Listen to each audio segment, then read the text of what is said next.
je reçois des messages. Je suis en contact avec plusieurs familles en ce moment.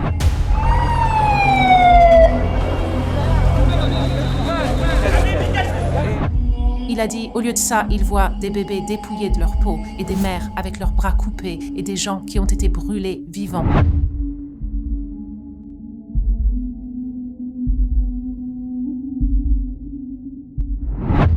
Il n'y a pas d'approvisionnement d'eau et il n'y a pas de lumière. Israël a commis un crime de guerre en coupant l'électricité. L'Internet est intermittent. Ils ne savent pas si leur famille est vivante ou morte.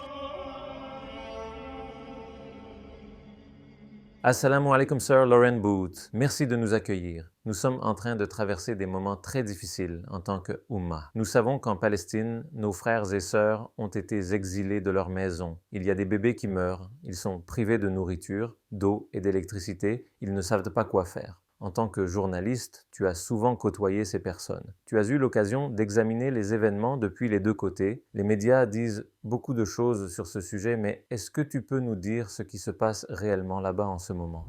Ce qui se passe en ce moment, c'est un jeu auquel les Palestiniens, notamment à Gaza, ont été habitués. Pas pendant 50 mois, pas pendant 50 semaines, 50 ans. Ce n'est pas un conflit vieux de 10 jours. Ce n'est pas un conflit vieux de 2 semaines. Ça ne vient pas de commencer il y a 1 semaine. Ça, c'est la phrase que je retiens ici. On parle ici d'une longue période de souffrance pour le peuple palestinien, pendant laquelle leurs ressources puis leurs terres ont été volées délibérément et malicieusement par les sionistes et le sionisme. Et cette éthique, ce manque d'éthique, devrais-je dire, de dominer une population, ce n'est donc pas quelque chose de nouveau. Tu sais, j'ai parlé à mon ami Yasser hier soir, et il est dans la ville de Gaza. Qu'Allah le protège sa famille, et tous nos frères et sœurs. Amin.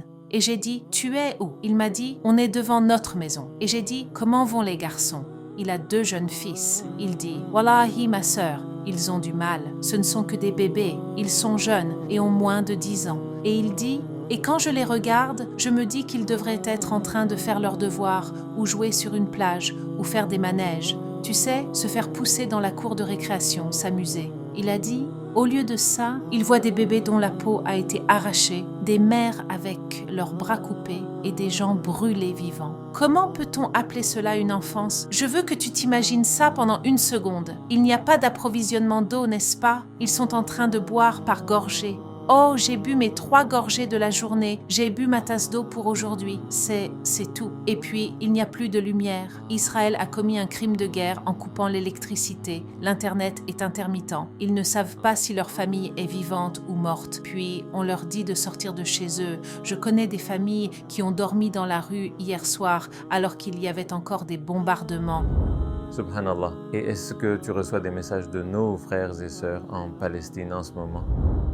Oui, les messages. Je reçois des messages. Je suis en contact avec plusieurs familles en ce moment et c'est des choses du genre « Prie pour nous, c'est peut-être mon dernier jour ». Mohamed Azur, il n'a déjà plus de jambes à cause d'une attaque de missiles israéliens il y a 10 ans. C'est un joueur de basket professionnel en fauteuil roulant. Il a dit « C'est peut-être notre dernier jour, prie pour nous ». J'ai des parents dans la rue qui disent qu'ils distribuent des tracts de nos maisons. On ne va pas partir. Et puis j'ai d'autres amis qui disent « Comment vas-tu toi? Comment va ton moral? Tu vas bien ?» Et ça, wallahi, c'est ce qui me fait craquer. C'est ce qui me fait craquer parce qu'ils demandent, ils ont une foi assez forte pour dire « Est-ce que toi ça va ?» Je suis assise ici à Istanbul, dans une condition luxueuse, mais leur foi se soucie de la Oumma. Est-ce que nous, en tant que Oumma, nous soucions d'eux? De nombreuses personnes en Occident, y compris des célébrités comme Justin Bieber, ont posté des messages de soutien à Israël. Il y a aussi des gens qui disent « Le Hamas a massacré des civils et c'est pour ça qu'Israël attaque. C'est de la légitime défense. » Est-ce qu'on peut voir ça comme ça? Est-ce que tous ces bombardements à Gaza peuvent être justifiés comme ça? Justin Bieber et les gens comme ça, chut, taisez-vous, n'ouvrez pas la bouche. Ne prononcez même pas le mot Palestine. Eh bien, ils ne peuvent pas. Le mot quitterait leurs lèvres parce qu'ils ne comprennent pas la situation. Tu sais, quiconque n'a pas cherché à savoir qui est le peuple palestinien dans sa lutte, vous n'avez même pas le droit de commenter sur ce qui se passe maintenant parce que vous n'avez aucune idée de la douleur que les gens ont dû endurer. Subhanallah. Pour les célébrités qui ne connaissent pas le sujet de fond en comble, pour les gens au bar, pour les gens de l'Ouest, tu sais, qui parlent sur Internet, pour les trolls, chut, ce n'est pas votre moment. Taisez-vous. Si je viens chez vous, Auzubillah, si je viens chez vous, je bats votre femme, je tue vos enfants et que je vous expulse de votre maison, et des années plus tard, vous enfoncez la porte et essayez de rentrer chez vous, et vous êtes dans la maison en train de dire « c'est ma maison ». Qui défend quoi ici? Il n'y a pas d'idéal de défense légitime quand on squatte la terre des autres, lorsque vous êtes délibérément et continuellement en train de tuer des gens et les priver de leurs droits humains. Ce n'est pas de la légitime défense.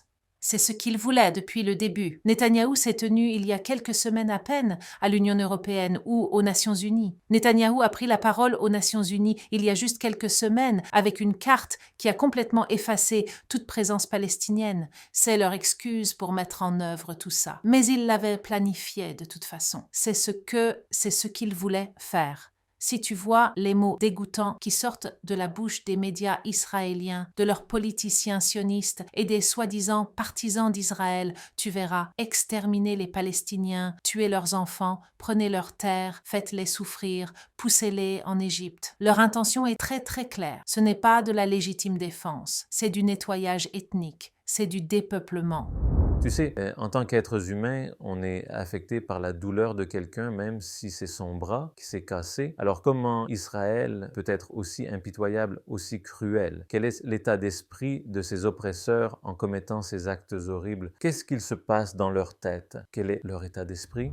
C'est une très bonne question. Si tu peux regarder quelqu'un se faire mal et n'éprouver aucun sentiment pour cette personne, c'est ce qu'on appelle la déshumanisation. Et il y a eu un processus de déshumanisation depuis le début de l'État sioniste en 1948. Lorsqu'il a été annoncé, ils ont toujours fait référence dans leurs espaces aux Palestiniens et aux Arabes en général, d'ailleurs, comme du bétail à deux pattes. D'accord ? Ça vient de leur propre source, comme des animaux qu'on va jeter ici et jeter là. Ils n'ont aucune idée de notre peuple, les musulmans, les arabes et les palestiniens en tant que personnes réelles. C'est très très dangereux. Et c'est l'un des marqueurs d'un génocide imminent. Il y a une liste célèbre qui donne les 10 étapes avant le génocide. Et l'une des dernières est la déshumanisation totale de l'autre. Donc ils ne considèrent pas les enfants palestiniens comme des enfants. Ils les voient comme des partisans du Hamas. Je n'ai jamais vu un bébé de 6 mois voter à une élection. Et pendant qu'on y est d'ailleurs, est-ce qu'on peut parler d'un truc ? Tu as dû entendre des personnes parler de Gaza comme une prison à ciel ouvert. Oui, tu l'as bien entendu, ce n'est pas le cas. C'est un camp de concentration, n'est-ce pas? Commençons à utiliser les termes. On s'en moque si l'autre n'aime pas ces termes. On doit utiliser ce qui est exact. Est-ce que je peux expliquer pourquoi Gaza est un camp de concentration? Parce que c'est très important. Parlons d'abord de la prison. Une prison est un endroit où vont les criminels. Donc, dès qu'on parle de prison, on se dit « Ah oui, les criminels palestiniens, ils sont tous dans cette prison appelée Gaza ». Non, des hommes, des femmes et des enfants qui n'ont commis aucun crime ne sont pas prisonniers, d'accord? Ils ne peuvent pas être emprisonnés par l'État. Bien. Deuxièmement, dans une prison, celui qui contrôle la prison doit donner 3 repas par jour. Ils ont droit à des soins de santé. Ils doivent avoir de l'eau propre. Et voici une chose très importante. Ils reçoivent des visites du monde extérieur, de leur famille, et ils ont une date à laquelle ils vont partir. Rien de tout ça ne s'applique à la population de Gaza qui subit depuis 16 ans un siège illégal. Les gens n'ont pas l'air de comprendre ce que ça veut dire. J'ai été sur un bateau de Chypre à Gaza à travers le blocus naval israélien. C'est le seul moyen de se rendre à Gaza. Ils pêchent dans cette mer, la zone maritime de Gaza précieusement consacrée dans ce droit international inutile, et les mers, leurs pêcheurs, les pêcheurs, ils sont régulièrement bombardés hors de l'eau, régulièrement assassinés. Donc il n'y a aucun moyen d'entrer ou de sortir. Il n'y a pas d'aéroport, il n'y a pas de réseau ferroviaire, il n'y a pas de bus qui les emmène ici ou là-bas. Donc la définition d'un camp de concentration, un espace où sont entassés des hommes, des femmes et des enfants dans des conditions oppressives par une force extérieure en raison de leur, écoutez ceci, convictions politiques, croyances religieuses, opinions, appartenance ethnique Et là, ils sont traités de façon cruelle. C'est ce qu'ont vécu les habitants de Gaza et ce qu'ils vivent en ce moment même. Donc ici, on a des sionistes juifs qui bombardent un camp de concentration. Félicitations. Ces terres ont été sous la domination des Juifs, des chrétiens et des musulmans à différentes périodes de l'histoire. À quelle période ce pays a été le plus pacifique et pourquoi? Tu sais, il y a certains moments dans l'histoire sur lesquels il vaut la peine de s'attarder, lorsque l'on envisage la possibilité que Jérusalem connaisse la paix. Et c'était la première que je vais citer, c'est celle de Omar radiallahu an, la conquête de Jérusalem. Dès lors, les croisés chrétiens qui avaient massacré tous les Juifs et tous les habitants de Jérusalem quand ils l'ont conquise il y a 1000 ans, et avant, quand Omar radiallahu an est arrivé là-bas. Il a dit « Je ne prierai pas dans l'église chrétienne, je vais prier dehors parce que ça a le droit d'exister, ça fait partie de l'histoire. Et je ne veux pas qu'on la détruise une fois que j'aurai prié dedans. » Et jusqu'à aujourd'hui, l'église du Saint-Sépulcre est là, l'un des sites les plus sacrés de la chrétienté. Et à côté, il y a une toute petite mosquée appelée Masjid Omar. Et puis, il y a eu une période où les Juifs ont été accueillis à nouveau par l'ami du prophète Muhammad sallallahu alayhi wa sallam. Tu le savais, ils ont été accueillis, subhanallah. Puis les Ottomans sont arrivés et pendant 500 ans, il y avait une société florissante de 3 religions, subhanallah. C'est possible, mais ce n'est pas possible avec le sionisme parce qu'ils n'en veulent pas. Ce n'est pas ce qu'ils veulent. Ils veulent un État exclusivement juif, une Jérusalem juive. Et ils ne veulent pas de chrétiens ou de musulmans là-bas. Et on doit être très clair à ce sujet parce qu'ils l'ont rendu clair. Et je voudrais te demander si tu as vécu des événements inoubliables lorsque tu étais là-bas. Est-ce qu'il y a eu des événements inoubliables dont tu as été témoin? À Gaza, j'étais à Beit Hanoun il y a plusieurs années et je rendais visite à une famille qui vivait sur la fausse frontière en fil de fer barbelé que le régime israélien a mis en place. C'était comme un garage. Ils vivaient dans un garage en fait. Donc, ton garage, multiplie-le par 3. C'est dans ça que vivait cette famille de 12 personnes. Et la mère me présentait à ses enfants et le jeune Yassine. Il avait des brûlures au phosphore blanc tout le long de ses jambes. Affreux. L'autre fils, 16 ans, il avait une affreuse, tu sais, une cicatrice fraîche d'une balle tirée par un sniper israélien parce qu'il ramassait des déchets pour les vendre. Et il y avait une petite fille et elle faisait ça. Elle a dit, elle n'a pas parlé depuis la dernière guerre. Elle a un obusite, tu sais, on appelle ça un choc de l'obus ou un TSPT, trouble de stress post-traumatique. Et ça n'en finissait pas. Et puis, il y a eu l'Adhan et j'étais musulmane à cette époque. On est en 2012. Je suis allée dans une salle à l'arrière et j'ai commencé à pleurer. J'ai commencé à pleurer à foison. Allah ne peut pas faire ça. Allah, je ne sais pas quoi. S'il te plaît, aide-les. Et la mère est entrée et elle a posé sa main sur mon épaule et elle m'a dit « Habibti, pourquoi tu pleures ?» J'ai dit « Je pleure pour toi. Je pleure parce que je déteste ça. Je déteste ça pour toi et je déteste ne rien pouvoir faire et je déteste que tu doives vivre comme ça. » Et elle a dit « Ne pleure pas pour nous. On est tellement heureux parce qu'on a Allah et on sait que si on reste inébranlable, il nous donnera le paradis. Alhamdulillah. En tant que musulman, malheureusement, on regarde ces événements depuis chez nous, impuissants. Qu'est-ce que tu dirais à un musulman qui te demande « Que puis-je faire en tant qu'individu » ?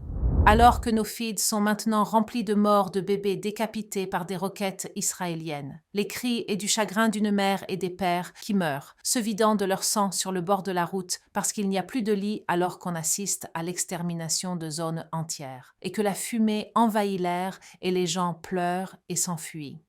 Ne perdez pas espoir, Allah est avec les croyants. On se souvient de ce que le prophète, paix et bénédiction d'Allah soient sur lui, a dit lors d'une célèbre bataille lorsqu'il a été chassé d'une montagne avec quelques-uns de ses partisans, et l'ennemi se moquait de lui et disait « Regarde combien de tes célèbres combattants sont morts, et vos amis et votre famille. » Et le prophète sallallahu alayhi wa sallam dit « Dites-leur, mais voici la différence. Nos morts sont dans le paradis et les vôtres sont en enfer. » Et puis tout ce qu'Allah nous dit dans le Saint-Coran, ne dites pas que les martyrs sont morts, car en vérité, nous savons qu'ils sont vivants. Et j'ai vu ça de la part de frères qui m'ont parlé du martyr, qu'ils ont vu de leurs amis 7 ans après leur enterrement, frais comme la veille, l'odeur de musc qui sort d'eux. Et wallahi, frères et sœurs, les Palestiniens voient des anges. Dans d'autres guerres, j'ai eu des amis qui m'ont appelé et qui m'ont dit « Ma sœur, j'aimerais que tu sois là. Et je dis, pourquoi veux-tu que je sois sous les bombes? Je t'aime, mais... Et ils disent, Wallahi, parce que la sakina est descendue et les anges sont parmi nous. Subhanallah, les miracles existent. Faites confiance, Allah nous suffit et il est notre meilleur garant. Renforce mon cœur. Ce n'est pas le moment de pleurer, c'est le moment de la ténacité. Wallahi dans le dictionnaire, à côté du mot ténacité, il devrait y avoir un mot, Palestine. N'oublions pas non plus, mon frère, en ce moment. D'accord, Shaitan veut que l'on se sente désespéré. Shaitan nous veut comme ça. Oh non, oh non, oh non, oh non. Ce n'est pas l'islam. Pose le téléphone et va t'asseoir sur ton tapis de prière, peu importe si ce n'est pas l'heure de la prière, et dis simplement Ya Rahman, Ya Rahim, Ya Quddus, Ya Salam, Ya Allah. Victoire au peuple opprimé, victoire à tes esclaves, victoire à tes serviteurs. Oh Allah, bénis-les tous. Allah, bénis-les. Fais ton zikir, renforce ton cœur par le zikir d'Allah, maudis les oppresseurs. Allah bénit les Palestiniens avec la victoire. Amin.